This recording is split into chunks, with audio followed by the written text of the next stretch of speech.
Morning. We're calling us to order, and we are going to start with the pledge led by former Representative Terry Morrow.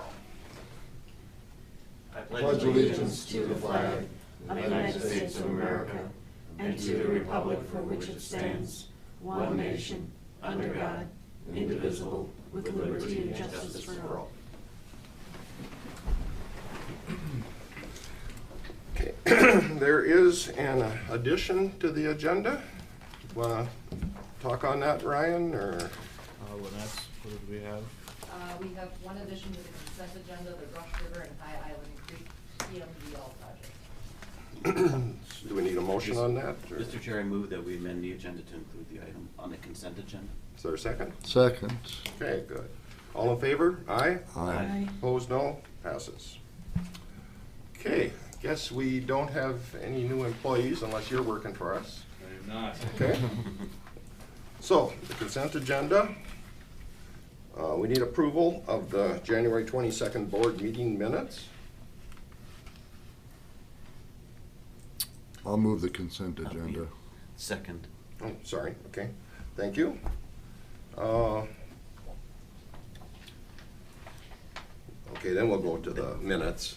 We could, no, we vote, no, you Call guys the call the question, so we just now vote on it. Oh, okay. We vote on the motion. Call the question. All in favor? All in favor, say aye. Aye. Aye. Opposed, no, passes.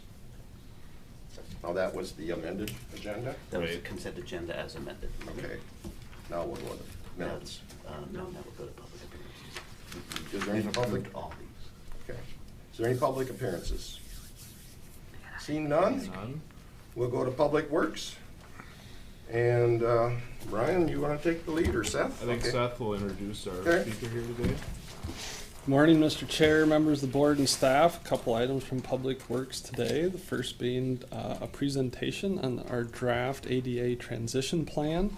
With me today, I have Matt Lassand. He's a transportation planner at Bolton and Mink, and he is leading the development of the ADA transition plan for the Mankato, North Mankato Planning Organization, also known as MAPO, and its member jurisdictions. And so Matt's here today to come up and provide a recap of the effort so far developing the transition plan and to answer any questions that the board may have. So I'll let Matt come up and take over. Thank you, Seth. As Seth mentioned, my name is Matt. So we've been working on the ADA transition plan for since September of 2017, and it's been a serious effort to collect all pedestrian infrastructure throughout the MAPO area, throughout Nicollet County and Blue Earth County. We've done upwards of 5,000 pedestrian ramps, nearly 300 miles of sidewalk and trail, and various signals and crosswalk locations. So today I just want to give you an update of where we're at in the process as we approach the end, what approval looks like. So I'll take you over a process overview, what we've completed, what the self-evaluation and the ADA transition plan are, where those are, the status, and the public involvement that we've completed during the process, as well as next steps. So the first part of the process is a self-evaluation. That is a review of policies, practices, and programs within a public agency that has jurisdiction over roadways. The policy and practice review takes into account any policies you have that could be complete streets policy, or in the county's circumstance, there's a cooperative construction agreements and maintenance agreements with different cities. Different code provisions that may or may not provide barriers to accessibility, and how they're written. So we did a full review of the policies and practices in Nicollet County, and I'll go over what we did in a minute here. The program review is that intense inventory of the pedestrian facilities out in the field that I just mentioned. And I'll give you a little bit of briefing on that and as we move forward. And the evaluation portion is we're testing that for ADA compliance, and we are looking for how we can bring that into compliance in the future. in this is a requirement of the Title 28 of the Code of Federal Regulations, Chapter 35, Section 105, and in that there's required to have an opportunity for public comment. So throughout this process, we've had opportunities for the public to be a part of the process as well, which I'll cover a little bit later here. So for Nicollet County, we looked at anything that was available. Construction, there are cooperative construction agreements, cost participation policies between the county and the cities within its jurisdiction. I believe those state that where maintenance is required on pedestrian facilities and upgrades to ADA, that the cities will be responsible for those particular fixes, for those improvements. And as we've set up the plan here, we've kept that in mind, and the plan is to have the county work with the individual municipalities on bringing their particular infrastructure on county facilities into compliance with their own facilities. We also looked at the comprehensive plan update, and there may be an opportunity to sneak some language in there that has kind of the city committing to building facilities to ADA compliance, and that could happen at the next regular scheduled update if it's already done. But we just put recommendations for different policies and how we could update the language to include accessibility for ADA compliance. So what we did through the process, we looked at sidewalks. When we were inventorying sidewalks in the field, we were looking at cross slope, major deficiencies, tripping hazards, obstructions, anything that would block somebody in a wheelchair or somebody with disabilities, or make it give them less of an ability to access or use the sidewalk as anybody that could walk. Pedestrian ramps, we're looking at cross slopes, running slopes. There are standards for ADA compliance. Cross slope, which is the sideways tilt of a pedestrian ramp, can't be greater than 2%. The running slope can't be greater than 8.33% grade. We're also looking for the presence of detectable warnings, which could be a truncated dome or brushed concrete or exposed aggregate, any of those types of things. For crosswalks, are the markings there? Can you see them? Are vehicles able to see them as they're approaching to know that there's a crosswalk there? If not, it was non-compliant. Trails or paths were treated very similarly to sidewalks. Signals, do they have APS technology? Do they talk to you and let you know it's time to cross? If they did not, then they weren't APS and they weren't ADA compliant. And that's an initiative that should be pursued in the future. Bus stops and bus shelters, are they accessible by the sidewalk that runs near them? Can a person in a wheelchair access that particular bus stop and have a safe place to wait for a bus? In most cases, they cannot. So, just to go through the results of our inventory. I'm sorry, the formatting on the TV up there is a little off, but. Just to go through the results of the Nicollet County inventory, we went through 160 different pedestrian ramps, and we saw that 97 or 61% of those were compliant. We did 10 miles of sidewalk and trail, of which 91% were compliant. And looking at crosswalks, we had 88% of crosswalks that were compliant within the county. Bus stops and bus shelters and bus stops were part of the North Mankato and Mankato facilities, and they weren't along the county facilities. So there weren't any of those to worry about in this particular collection. You can ask me any questions anytime if you want to interrupt, if you've got any questions.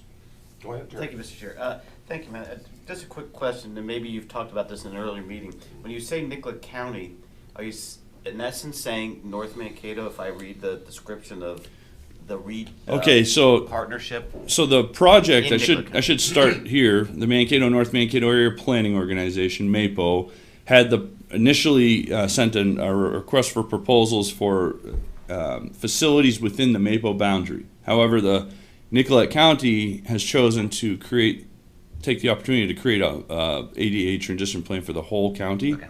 So that goes for all Great, okay, agencies within the county. thank you. Yep. Any other questions before we move on?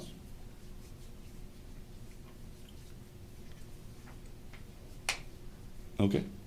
We'll have time for questions after too, if you want. So just a quick on data processing and the QA/QC. We have a lot of data. We've collected a lot of features in the field. There's a massive GIS database out there with compliance information on all features that are in Nicollet County. We completed that kind of a QA/QC, the data processing assignment of ADA compliance based on the features we found in December. And then we were doing quality assurance and quality QA/QC through the whole process as we move through. I worked with Seth specifically to address some areas where maybe the county didn't feel that things were corrected correctly, or they were informed in the past that some items weren't required to have ADA compliance. So we took care of those different things by reaching out to other agencies like MnDOT and the FHWA to make sure that we were in compliance with what is being required through this planning effort. So that is that agency input and agency outreach. We did reach out to other authorities in the ADA compliance field. A little bit on the ADA transition plan process. This is a requirement of the Code of Federal Regulations 35-150. As part of that, the plan must identify a Title II ADA coordinator. It must list any physical barriers to accessibility, and that is what we did with the self-evaluation. We took a thorough list of the physical barriers. It needs to describe a plan to remove the barriers, specify a schedule for the plan, develop a grievance procedure, so give people the opportunity to submit complaints on locations in the communities or the county where they feel there are obstructions or barriers to accessibility. And then also another opportunity for public comment. So public comment is vital to getting this process complete. So when we were considering the amount of deficiency in Nicollet County, as I said, I may have mentioned, we reported per city. So because cities are required to, within the cost participation agreement and the maintenance agreement, take care of the ADA facilities within their jurisdiction on county roads, we presented a report for each city outlining the level of deficiency for each city, so that they can effectively plan in their particular CIPs and improvement processes based on this work. So we think after 20 years and working with the different agencies, 100% of the facilities we identified in this plan could be ADA compliant if they're appropriately scheduled in. And that'll require some effort on the county's part to work with St. Peter, North Mankato, Lafayette, and Nicollet to get those deficiencies taken care of. So while we were going through the process, He's got a question. yeah, Cortland is okay? Cortland doesn't have any facilities on county. They don't have any pedestrian facilities on county roads. Okay. So I did look at that and closely. So while we were going through different locations of priority that would be high on the list for being improved would be areas near schools, areas near government buildings, commercial areas and apartment complexes would be like a second level priority. Anywhere where there's high pedestrian traffic or the high likelihood of people with ADA or disabilities to be present. So assisted living facilities, public housing would also be a high priority. Now, facilities, as I mentioned, we already put in the facilities for North Mankato into their plan because their plan is part of this process. We will be doing St. Peter as we come into the spring here, and we anticipate putting the Nicollet County facilities into their plan as well. So that's already kind of taking place, and that those particular communities will be scheduled. However, We do have Lafayette, Nicollet, and those are very small communities that may or may not have 50 employees. If they don't have 50 employees, they're not required to have an ADA transition plan. So it may be that the county has to reach out and work a little bit more with them in particular to make sure that they're scheduling for these different improvements. So are there any questions on who needs to complete the plan or? Anybody? Okay. So for public involvement, we reached out to all of the different groups that we could find online, and then we're advised to reach out to through the agencies in the process. That included 40 groups. These were assisted living communities, apartment complexes, senior groups, and disability groups. Just a few of them labeled here: the United Way, Vine, MRCI, Smiles. We did have a stakeholder meeting early in the process where we had several from the Smiles organization join our meeting in Mankato.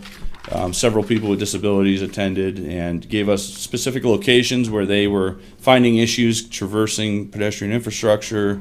So we were able to get a lot of feedback, and those have become a kind of a top priority in the plan. There wasn't a lot of feedback from Nicollet County cities or anything, so I'm hoping that some of them will attend the upcoming open house and give us their feedback there. And then there should be an opportunity for them to submit a grievance as we move forward if they've got any issues that they didn't catch during the development of the plan. So we had early in the process, on January 31st, 2018, we had an open house at the Mankato Intergovernmental Center. We have one coming up here on the 20th that you're all welcome to attend if you wish, at the North Mankato Police Annex. And we've begun our notifications for that. All of the plans are now available for review on the websites that we created for the process, so that we're hoping to get some comments on those as we lead into the open houses. What time is that one on the 20th? It's going to be 3 to 6.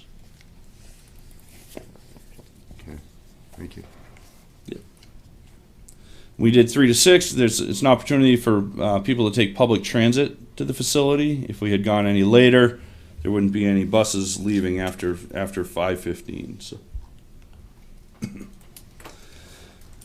So we did have that online presence, as I briefly mentioned. We had project websites. We have a main MAPO page, and each agency has their own project website as well, where you look for notifications or project updates, materials. The grievance procedure has been live on the page. It's something where you can click on a location where you have a specific grievance or something that's been causing issues with accessibility that you know about, and you can fill out the form right on the website. And then we've submitted language for agency social media outlets. So if you had a Facebook page, it likely had a save the date on there for our different meetings and things. Question, have you admitted grievances yet? No. I don't, not more than what we've had in the public meetings. Mm-hmm. So just for next steps, as I mentioned, we have that open house coming up in February.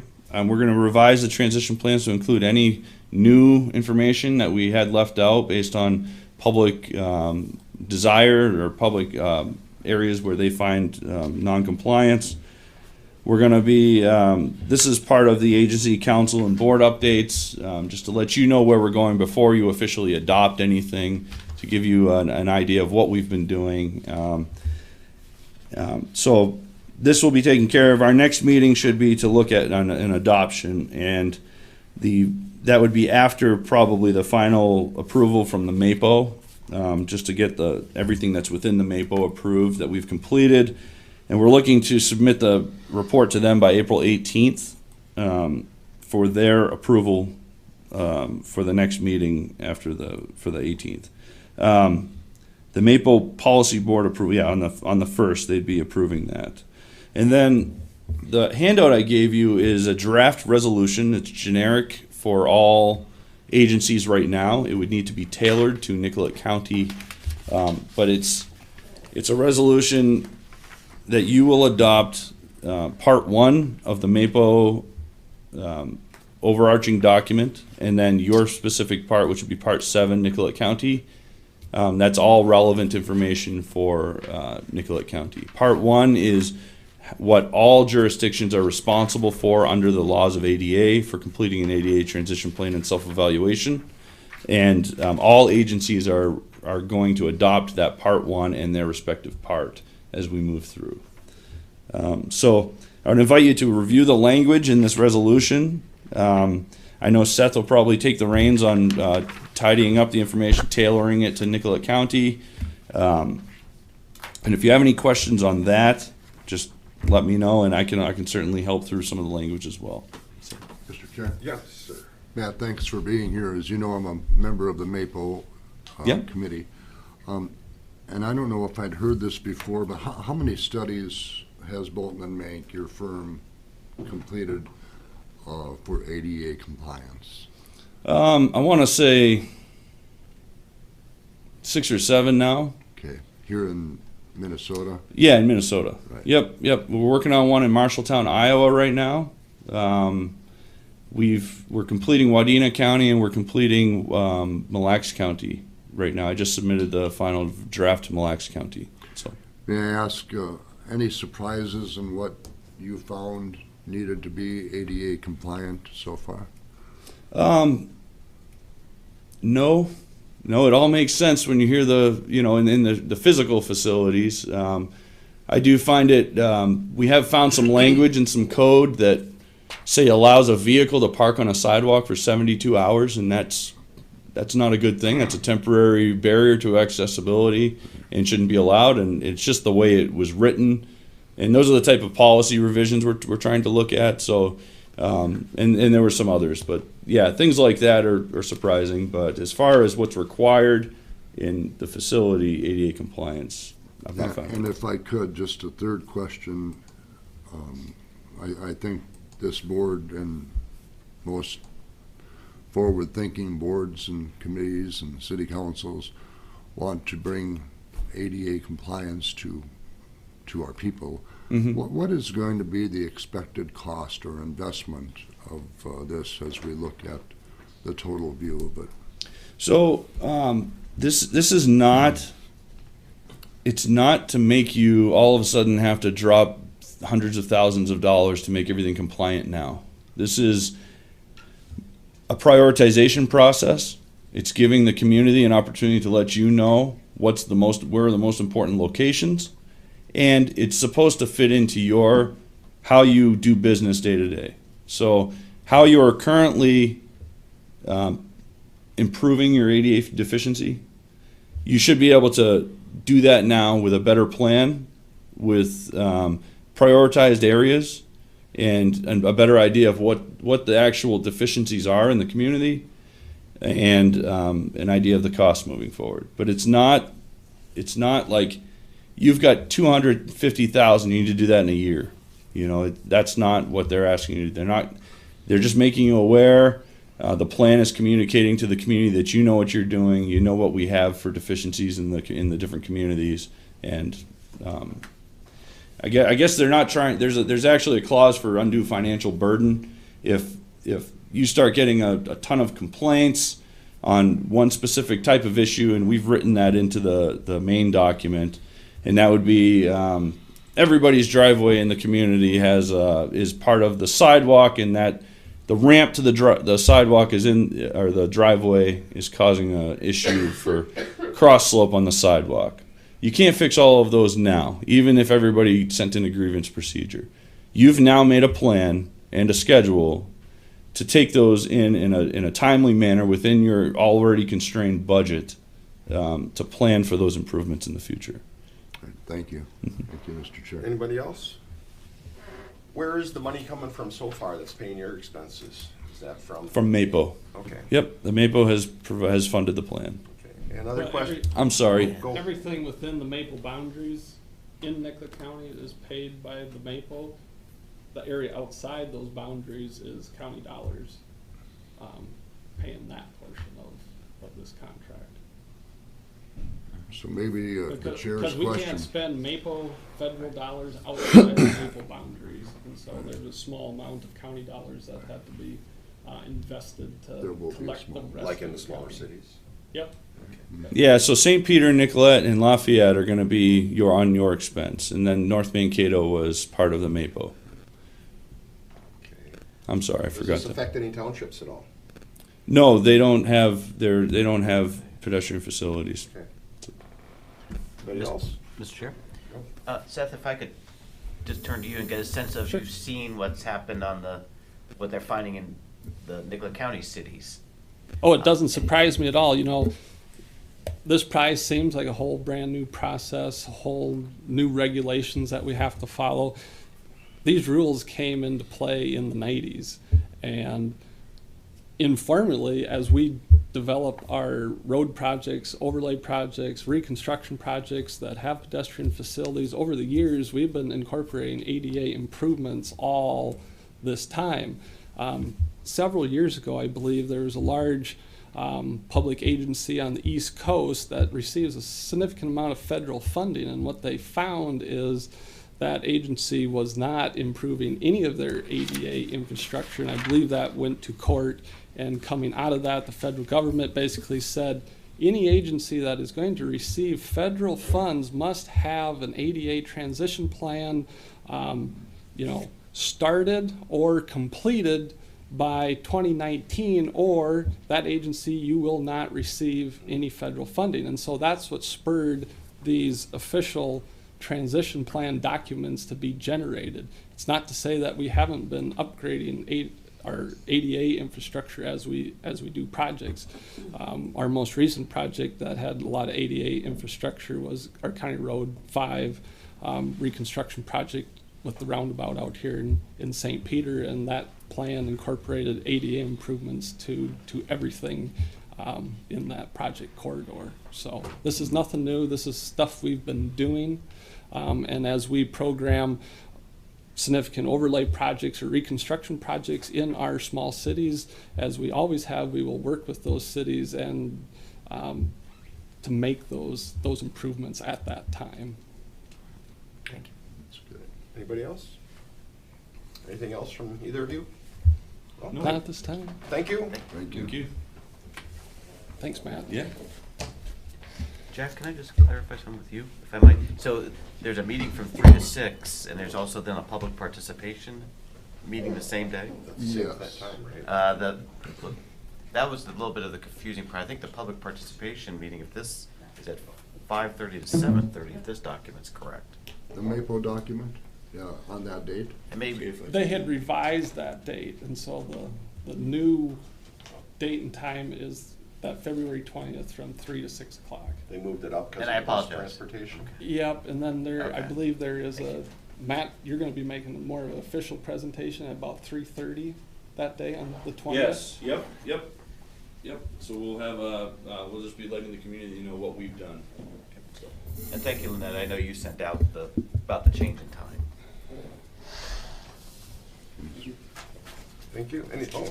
Seth, you have other items, right? Yes, I got one other item. It's to consider a 2018 budget change. In 2018, when developing our in 2017, developing the 2018 budget, at that time, as early as we developed the budget, our construction program is never completely finalized when the budget is developed and approved.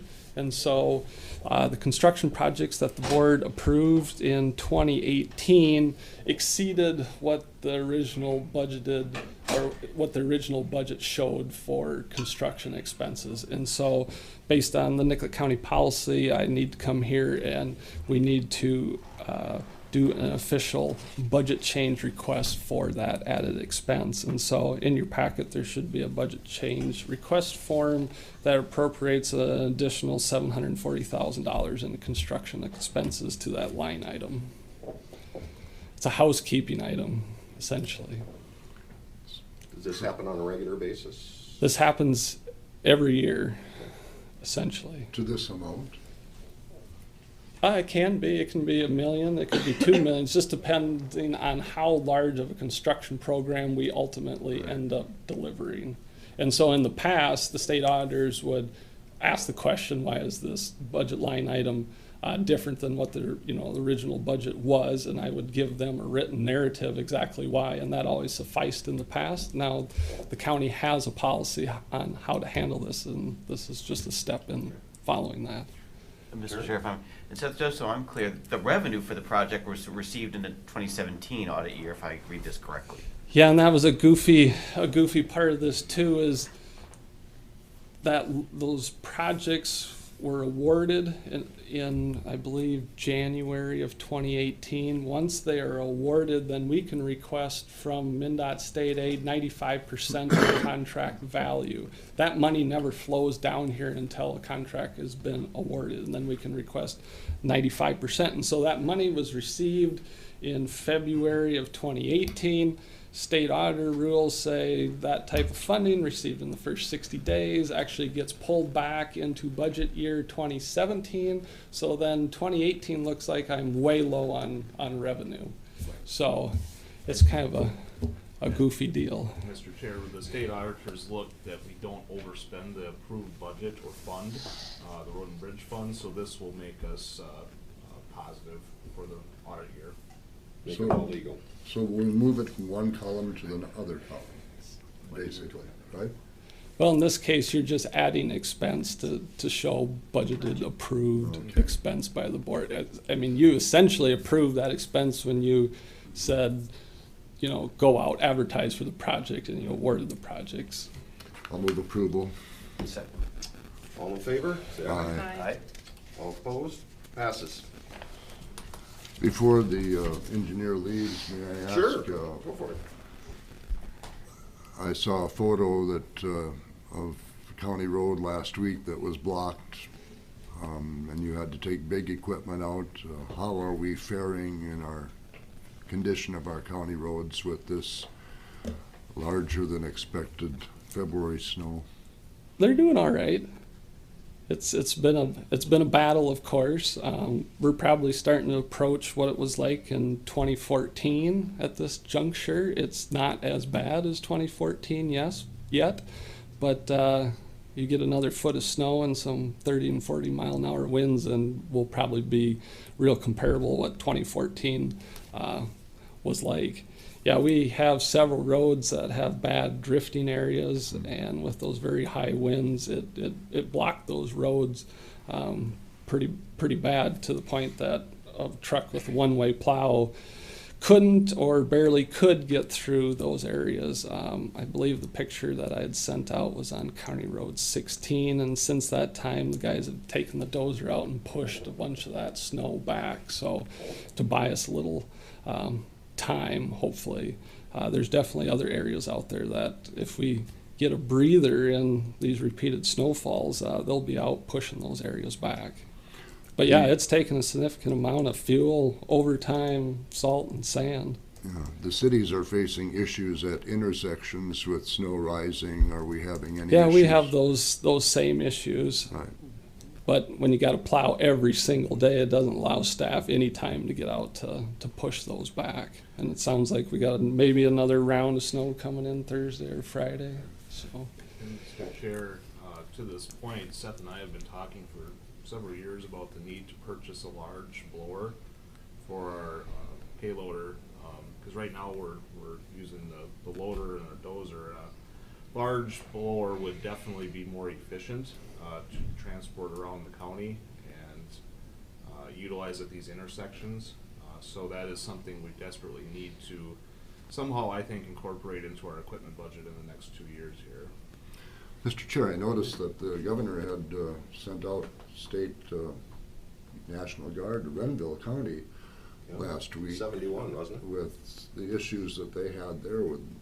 We didn't have anything of that type of nature, apparently. yeah, I never heard the full details on that story and why that was needed, but there was definitely lots of cars off the road all over in the county, and continues to be cars in the ditch and whatnot. I believe that was stranded motorists in their cars. That's how they got them out. Yeah. with the They national. were in their Guard. cars even though it was no travel. They shouldn't do that. Yeah, To be we've, clear, in Renville County. Glenville, right, right. for the entire winter season, we've probably taken half, maybe a little bit more than half of our salt allotment.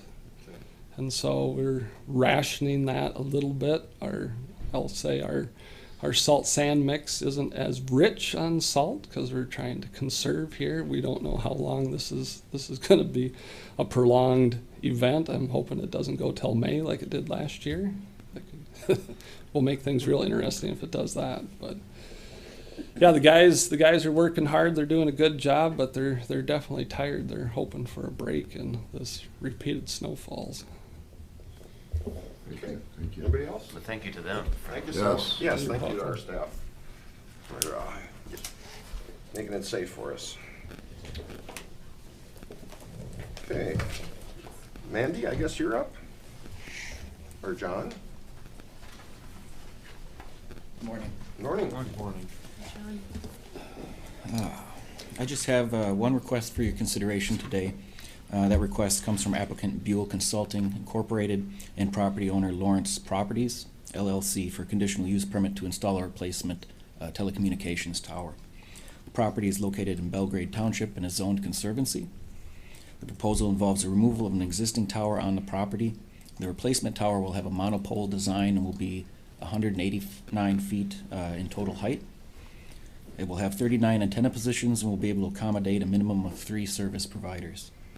The proposal appears to meet all applicable setbacks and standards for telecommunications towers in the Conservancy District, and the project is required to meet all Federal Communications Commissions and Federal Aviation Administration requirements as well. One public comment was received regarding the request. This came from neighboring landowner Eric Mann, who commented that he supported the request. There was no public testimony at the hearing. After due consideration, the Commission voted unanimously to approve the request.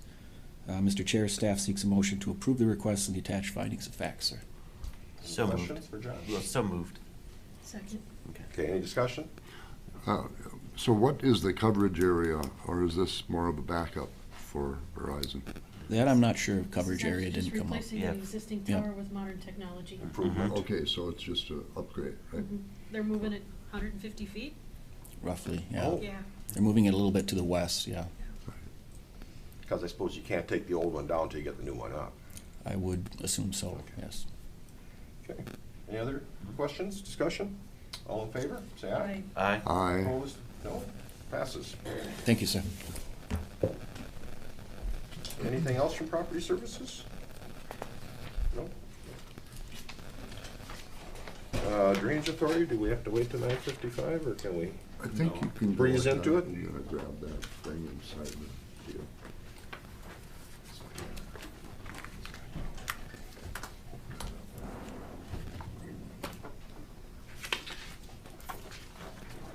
Okay. So, I'm going to recess the board meeting and call the Drainage Authority meeting to order. We are now holding the February 12th Nicollet County Drainage Authority meeting. Our first item of business for the authority is consent agenda. Move it. Have a motion and a second. Any discussion? All in favor, say aye. Aye. Any opposed? No. Passes. We're done. Now you adjourn that, the Drainage Authority. Have a motion to adjourn. Do I have a second? Second. All in favor, say aye. Aye. Passes. And we are done. Drainage Authority. Okay, Ryan, you're up, I guess. Just one item, Mr. Chair. Heather and I receive monthly reports from the state of Minnesota Department of Revenue on our sales tax collections, and yesterday we received what will be the second to last report for calendar year 2018. We'll have one more small settlement payment probably here in the next few days, but total receipts are over 1.35 million. We budgeted For one calendar year? for one calendar year. We budgeted 850,000, and again, that was, I believe, based on data that we in 2016. So we were a couple years behind, but we're $500,000 over what we were anticipating. So Pretty good snow blower, couldn't you? right. There's that snowboard for Seth. So Maybe with wheelage tax, not with. right, yeah, right. sales tax. We can't spend it out All right. on equipment. So so that's good news. An extra little bit of money for our road projects, and be interesting to follow these trends over time to see how sales tax fluctuates with economic trends and changes in the county. But our economy is good, and we have very low unemployment, so I'm assuming that correlates to higher sales tax revenues. So. One question I have, and maybe you don't know, Heather, with the store shutting down, Shopko, Shopko. was that a major contributor? Certainly didn't hurt. It's that will probably have some impact. Yep, definitely. Tax base wise as well. Mm-hmm. So that's it, Mr. Chair. No more information? No. Okay, my report is, I went to a ditch information meeting and the Brown County Public Health meeting in New Ulm, and then I was gone. And I'm back. So, Terry? I also attended the Ditch 11 and 12 meeting, went 2 days for the Association of Minnesota County Training for New Commissioners. Had a good long meeting with Representative Brand about issues concerning the county. Participated in, I think, a good conversation about county program aid along with Ryan. Visited the, I always say Schrader Farm, and to see their new improvements during their open house, and that was very impressive. Had a good meeting with Leah Mahoney about SHIP yesterday. It was very helpful. And also had a good conversation with Senator Dames. Okay. Thank you. Jack? Thank you, Mr. Chair. Attended the CHS meeting on the 25th of January with members of this board. Want to remind those at least veteran members to get your estimation of our director's report back to me so we can have our personnel meeting at the end of the month or in early March. Tried to attend the Minnesota Public Utilities Committee meeting on January 30th, but was snowed out, and that has been rescheduled and then canceled again. So Commissioner Drantle and I were part of union negotiations for deputies and for dispatcher jailers on February 1st. And I can mention that I was intending to go to the the Transportation Alliance meeting on February 7th in St. Paul when the blizzard came up, and was not able to attend. We'll be at the legislative conference today through Thursday. Okay, thank you. Murray? Brown Nicollet Community Health Board and the union negotiations with Jack. I was also at the planning and zoning meeting when it was 22 degrees below zero on a Monday night. Once we got a quorum, we got things rolling quite quickly. So other than that, just a lot of shoveling and a lot of work. A lot of shoveling. Okay. We need approval of the commissioner meetings and conferences. Nothing new there, Mr. Chair. No motion needed? We shouldn't need any action today. Okay, same thing on per diems and expenses? I'll move those. That we need action on. Motion, second? Second. Any discussion?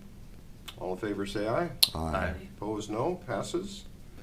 And I guess we are on break, it says here. Mr. Chair. Oh, sorry.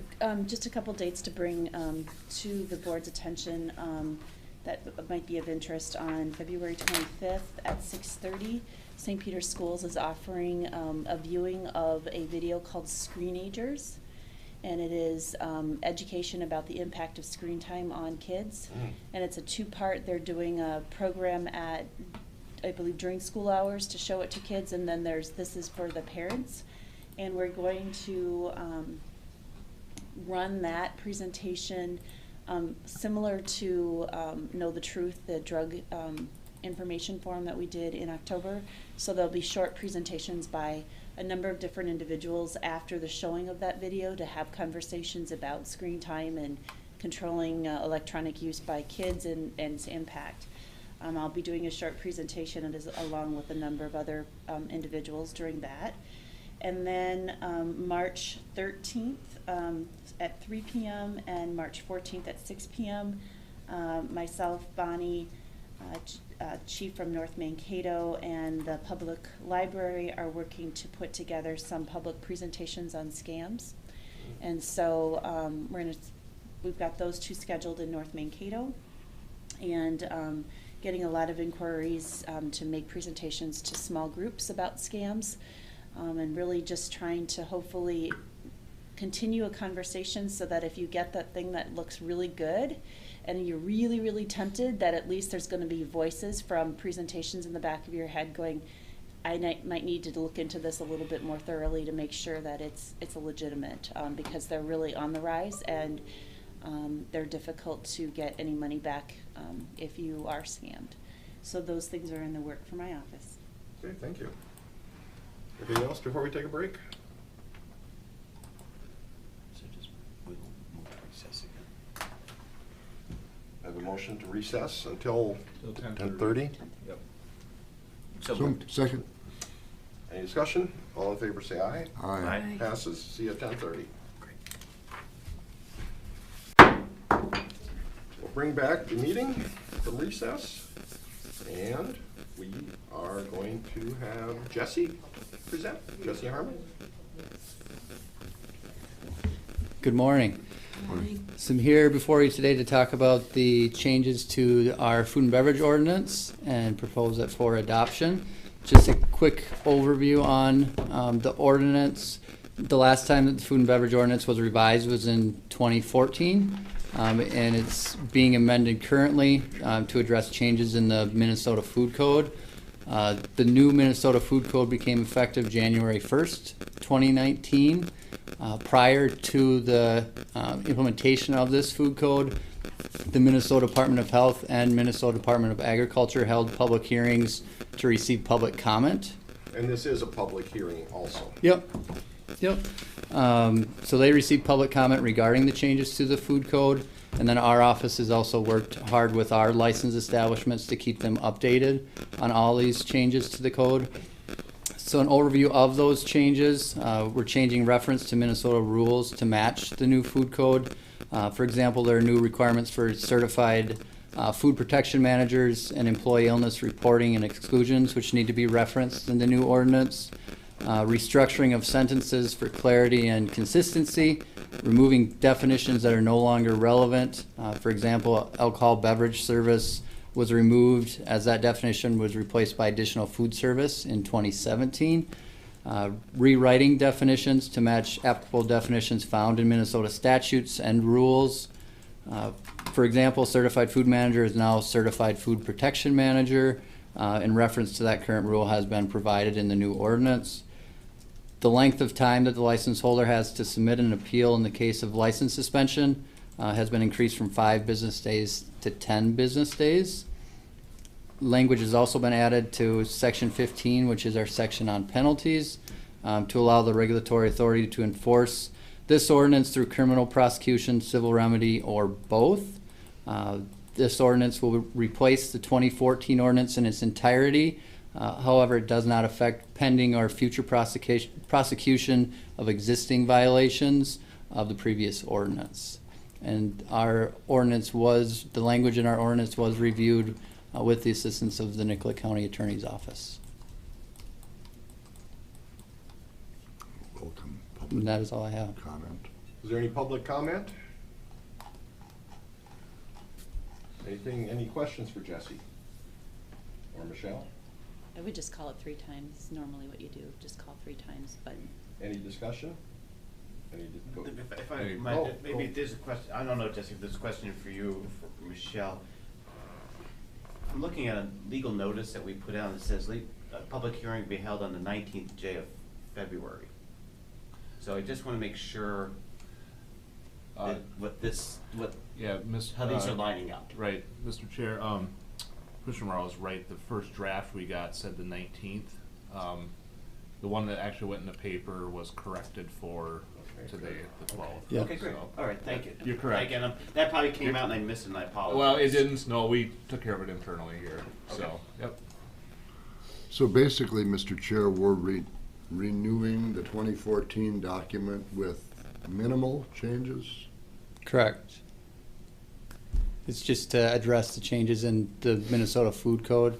So there was rule reference changes, and then a lot of the language in the ordinance was restructured for clarity purposes. State compliance. Yep. is a good part of it. Yep. And so, and I'm looking at the attorney now too, but feel free, Mr. Chair. Go, Jack. So when this has been heard at a public hearing, comments coming to us, either here or otherwise, when will that information be distributed to those folks who are providing food services So- throughout the county? The information for the rule changes? Right. So that information has already been provided to all of our licensed establishments.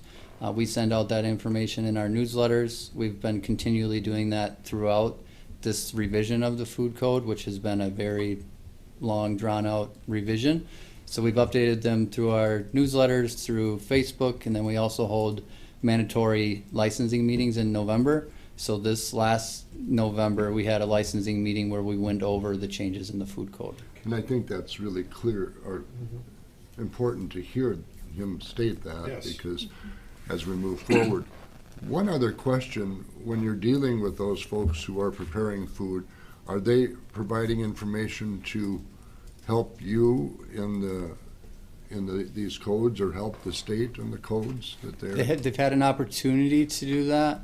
I don't believe we had any comment from the public. in our area? Yeah, Okay. I've only received one call regarding the ordinance changes from since we published the public hearings, and we only had one call come into our office. Thank you, Mr. Chair. Thank you. Any other discussion? Any discussion? Any discussion? Is someone interested in bringing forth a motion? Mr. Chair, I'll approve the new amended, updated, new and improved version of our ordinance for the food code. Thank you. Second. We have a motion and a second. Any other discussion? All in favor, say aye. Aye. Opposed? No? Thank you. Thank you. Thank you. Thanks for your work, Jesse. Any other thing we have need at this time, or are we open for adjournment? Should be it, Mr. Chair. Motion for adjournment from Terry? So moved. Jack? Second. Thank you. Any discussion? All in favor, say aye. Aye. Aye. Thank you, Mr. Chair. Thank you.